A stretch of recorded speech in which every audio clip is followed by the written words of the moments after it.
So some of the tools we're going to be using for the sculpture right now is this. This is a pretty important thing because I'm going to be taking measurements of my face like this and then transferring them over to the sculpture. And the more measurements that you take, the better.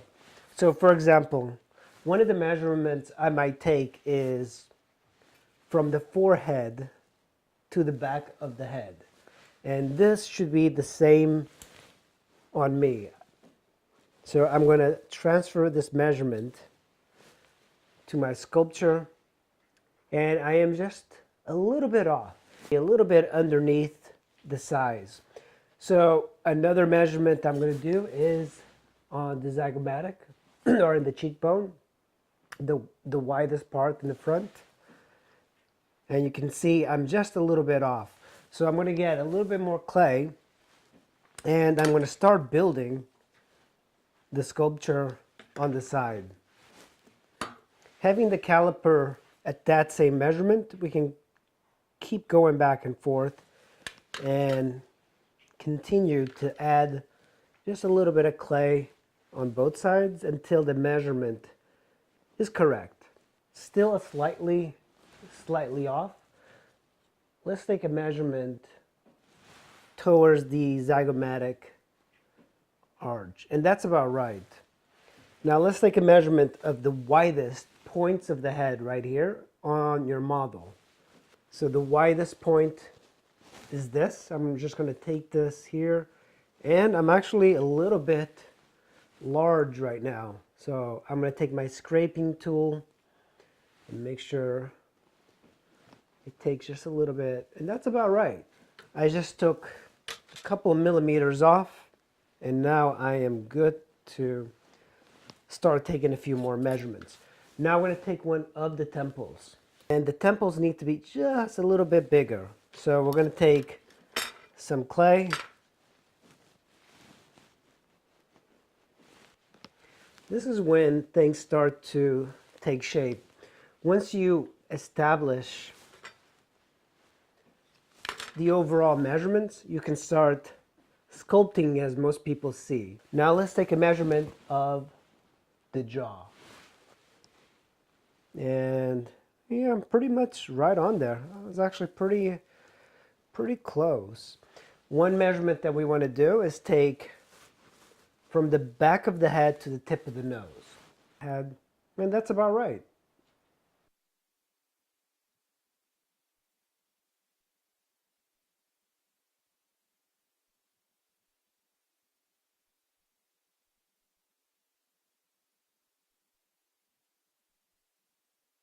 So some of the measurements that we want to take from the chin to the hairline,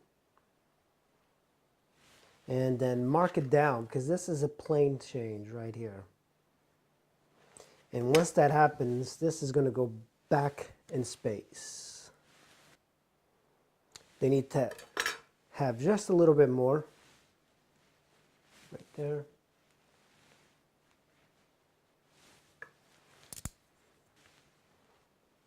And you can see I'm missing just a little bit in the back. I tend to make the back of the head a little bit too flat, but let's retake this measurement again from that arch all the way. Now let's take a measurement from, these are important measurements. We have the ear to the tip of the nose, and that is the whole of the ear. What I like to do is sculpt the shape of the ear, just a very rough shape like this. And then wherever that hole is going to be, and I just drew it on here. So this is the where you can take a lot of measurements from. So generally the ear comes up to the top of the eye, or like the ridge right here, come down and to the bottom of the nose. It really depends on the type of person that you're sculpting. And using just the calipers, you can kind of draw in where it's going to be. And then we can start adding the shape of the ear.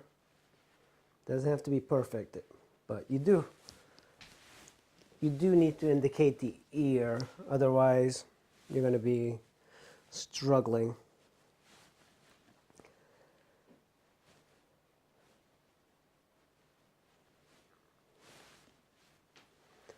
So this is where the top of the ear is going to be. This is the bottom. And I can just take my tool like this and kind of scrape off where I don't want it.